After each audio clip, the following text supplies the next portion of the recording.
Online platform of एमर्स online classes. तो अभी तक हम लोगों ने class 9 CBSE NCERT book mathematics के अकॉर्डिंग 1.1 से लेकर 1.2, 1.3, 1.4 और 1.5 कॉन्सेप्ट के अकॉर्डिंग हम लोगों ने ये सारे टॉपिक को खत्म कर लिया। यानी नंबर सिस्टम में जितने भी सारे नंबर्स थे उन सब के बारे में हमने डिस्कस कर चुके हैं कि नंबर सिस्टम क्या होता है, कैसे बनता है, टाइप्स ऑफ नंबर्स क्या है, बेसिस क्या है। ठीक है, तो आज की क्लास में हमको डिस्कस करना है क्या, तो 1.6 को करने के लिए कुछ जो आपको एक्सपोनेंट ऑफ लॉस है, यानी जो आपका चैप्टर है, चैप्टर क्या है आपका 1 है, जिसका नाम है नंबर सिस्टम।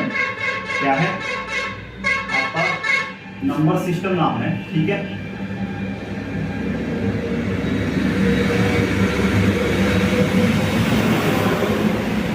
Number system. ठीक है, इसमें हमको करना है क्या, एक्सरसाइज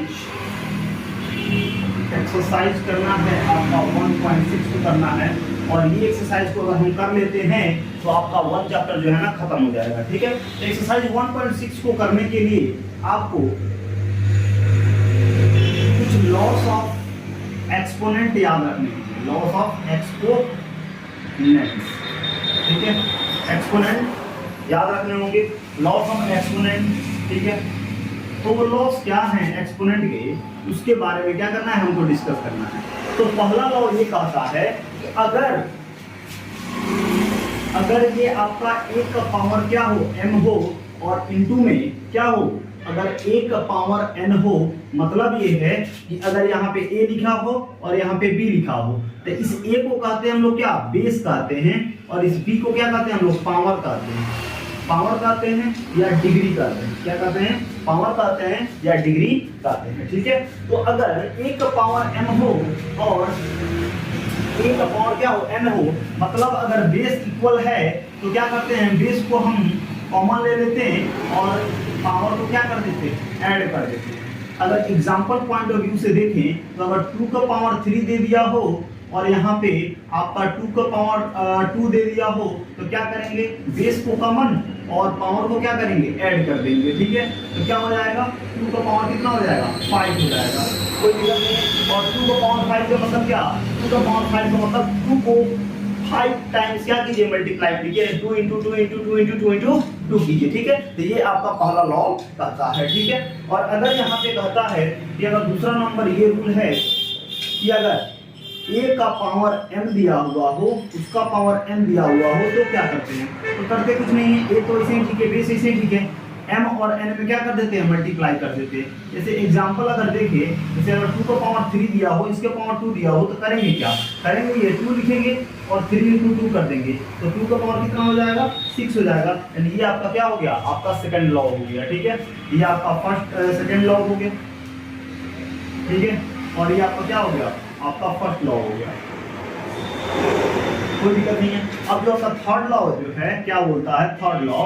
ठीक है, थर्ड लॉ ये कहता है कि अगर यहाँ पे 1 का पावर m हो और अगर 1 का पावर n हो, जहां जो है ना m क्या हो, ग्रेटर हो n से, तो करेंगे क्या, तो करेंगे ये कि 1 का पावर m तो ऐसे ही ठीक है, और n तो a और n को क्या करेंगे, इसमें से माइनस कर देंगे। अगर एग्जांपल देखिए, जैसे अगर लिखते हैं 2 का पावर 4 और अपॉन में क्या, 2 का पावर कितना, 3, तो करेंगे क्या, 2 को लिखेंगे और 4 में से क्या करेंगे, 3 को घटा देंगे, 2 का पावर क्या हो जाएगा, 1 हो जाएगा। तो ये एक क्या कहता है, आपका रूल है, ये एक एक्सपोनेंट का क्या है, एक रूल है, इसको ध्यान रखिएगा। ठीक है, ये थर्ड वाला रूल है। ठीक है, कोई दिक्कत नहीं है, समझ में आ रहा है। ठीक है, ये थर्ड हो गया। फोर्थ में क्या कहता है, फोर्थ में क्या कहता है, तो फोर्थ में कहता ये है कि फोर्थ में ये कहता है कि अगर यहाँ पे क्या हो, आपका a का पावर m हो और b का पावर क्या हो, m हो, मतलब इस केसेस में क्या है, ab क्या है, यानी बेस जो अलग है और पावर क्या है आपका सेम है, तो ab को मल्टीप्लाई कर देते हैं और पावर को कॉमन ले लेते हैं। एग्जांपल अगर देखें तो यहाँ पे हम ऐसे लिख सकते हैं कि 2 का पावर यहाँ पे अगर हम 3 लिख दें और 3 का पावर यहाँ पे क्या लिख दें, 3 लिख दें, तो करेंगे क्या, 2 × 3 कर देंगे और पावर को कॉमन ले लेंगे, यानी 6 का पावर कितना हो जाएगा, 3 हो जाएगा। यानी ये हो गया क्या आपका लॉज ऑफ एक्सपोनेंट, और बहुत सारे लॉ जो है ना एक्सपोनेंट का आप पढ़ चुके हैं, क्लास 8 में आप पढ़ चुके हैं। क्लियर है? इतना में कोई दिक्कत है तो बताइए। ठीक है, समझ में आ रहा है? ठीक है, इतना में अगर कोई दिक्कत नहीं है, ठीक है, समझ में आ रहा है, कोई दिक्कत नहीं है।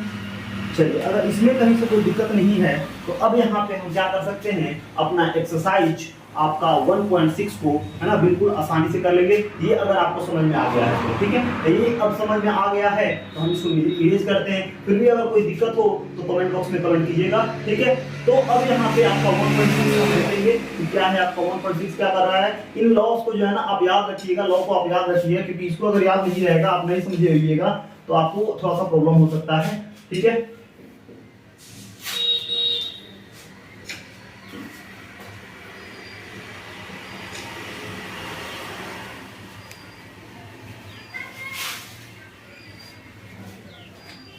चलिए, तो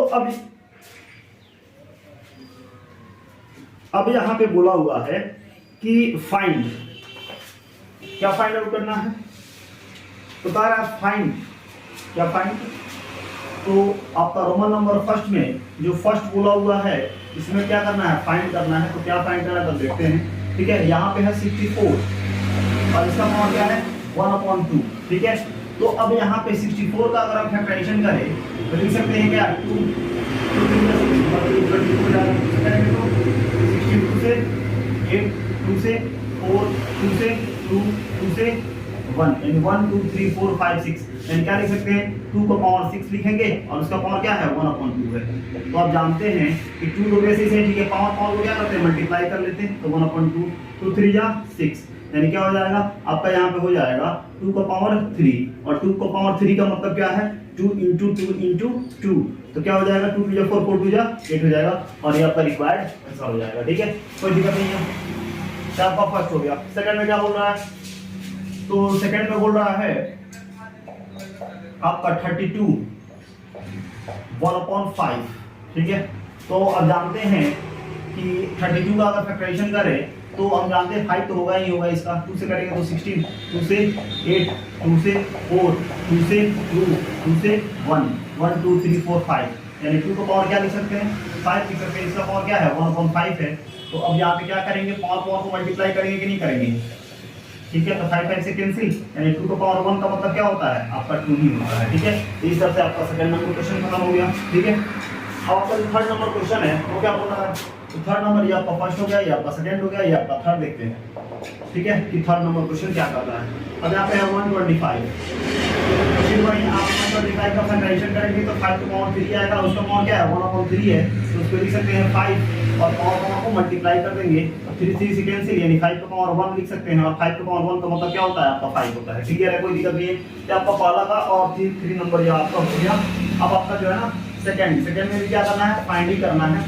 ठीक है, उसका रोमन नंबर पहला क्या करता है, कहता है कि 9 है और यहाँ पे क्या है 3 का पावर कितना है 2 है, तो जानते हैं 9 को क्या लिख सकते हैं 3 का पावर 2 लिख सकते हैं। ठीक है, और उसका पावर क्या है 3/2 है, तो पावर को मल्टीप्लाई करेंगे कि नहीं करेंगे, करेंगे 2 × 3/2 हो जाएगा, 2 से 2 कैंसिल यानी क्या हो जाएगा 3 का पावर 3 और जानते हैं 3 का पावर 3 का मतलब क्या 3 को 3 बार मल्टीप्लाई में 3 9 9 3 का 27 यानी इस तरह से आपका आ जाएगा। ठीक है, तो ये पहला हो गया। आपका सेकंड नंबर देखते हैं। सेकंड नंबर क्या है, सेकंड नंबर आपका 32 है और 2 अपन कितना है 5 है, तो 32 का तो अभी निकाले हुए हैं कितना 5 ही है, 2 का पावर 5 लिख सकते हैं, उसका पावर क्या होगा 2/5 हो जाएगा। ठीक है, तो अब आगे क्या करेंगे, आगे कुछ नहीं करना है, बस 5 × पावर को मल्टीप्लाई कर दीजिए, 5 से 5 कैंसिल यानी 2 का पावर 2 का मतलब क्या होता है 2 × 2 यानी 2 को 2 टाइम्स यानी क्या हो जाएगा आपका 4 हो जाएगा और आपका रिक्वायर्ड आंसर आ जाएगा। ठीक है, ये सेकंड नंबर हो गया। आपका थर्ड नंबर क्या कर रहा है, तो थर्ड नंबर कर रहा है क्या है तो 16 का पावर जो है वो बोल रहा है कितना 3/4 और आप जानते हैं 16 क्या होगा कितना का 2 का कितना पावर होगा तो 4 होगा और यहाँ पे कितना है 3 का 4। ठीक है, तो अब यहाँ पे क्या करेंगे बेस को इसे ठीक है पावर को क्या करेंगे मल्टीप्लाई कर देंगे, तो 4 से 4 कैंसिल आउट हो गया 2 का पावर 3 और 2 का पावर 3 का मतलब क्या होता है 2 × 2 × 2 यानी इस तरह क्या हो जाएगा आपका 2 × 2 2 या 4 4 2 या 8 हो जाएगा और इस तरह से आपका आंसर यहाँ पे आ जाएगा। यानी 2 का हम लोगों ने 3 तक जो है ना हम लोग यहाँ पे खत्म कर चुके हैं। ठीक है, कोई दिक्कत नहीं है। अब इसको आप लिख लिए होंगे, इसको हम फर्स्ट नंबर को क्या करते हैं इरेज करते हैं मिलाते हैं। ठीक है, और इसके बाद जो है बहुत ही आसान है 1/6 काफी आसान है, एक्सपोनेंट का अगर वो जानते हैं। ठीक है, तो आपको सारा बात समझ में आ रहा होगा। ठीक है, कोई दिक्कत नहीं है। तो अब यहाँ पे आपका 3 तो हो गया है। अब आप देखना है क्या फोर्थ नंबर। तो फोर्थ नंबर क्या कह रहा है? तो फोर्थ नंबर कह रहा है कि 125 है और उसका पावर क्या है? -1/3 है। ठीक है, तो अभी 125 को तो हम अभी बताए हैं कि 5 को पावर 3 लिख सकते हैं। ठीक है, और उसका पावर क्या है? -1/3 है। तो आगे क्या लिख सकते हैं? 5 तो कॉमन, ठीक है, ऐसे ही 5 तो ऐसे ही ठीक है, और पावर को मल्टीप्लाई कर देते हैं। 3 से 3 कैंसिल हो जाएगा, 5 का पावर -1 आ जाएगा। और जानिए कि अगर a का पावर एक और बोले, a का पावर अगर -m है क्या लिख सकते हैं? 1/a का पावर m लिख सकते हैं। ठीक है, या तो आगे करें तो क्या लिख सकते हैं? 1/5 का पावर क्या लिख सकते हैं? 1 लिख सकते हैं, और इस तरह से 1/, क्या हो जाएगा? 5 हो जाएगा। तो यहाँ तक भी आप काम करते हैं तब भी सही है, और यहाँ तक करते हैं तब भी कोई दिक्कत नहीं है, ये भी सही है। दोनों में से आप कुछ भी कर सकते हैं, यहाँ पे कोई भी लिख सकते हैं। ठीक है, तो आपका फोर्थ नंबर क्वेश्चन यहाँ पे खत्म हो गया। ठीक है, तो सेकंड नंबर क्वेश्चन अगर दिए होंगे तो थर्ड नंबर क्वेश्चन हम देखेंगे। ठीक है, क्योंकि बिल्कुल आसान है यहाँ पे।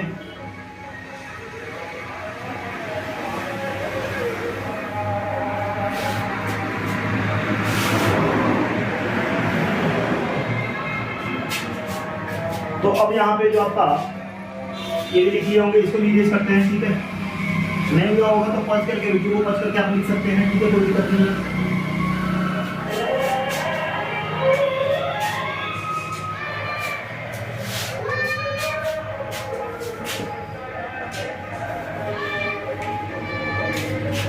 तो ये अब यहाँ पे जो आपका थर्ड नंबर क्वेश्चन है वो क्या है? वो बोला है सिंप्लीफाई।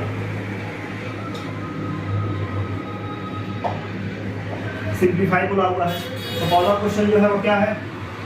2 का पावर क्या है?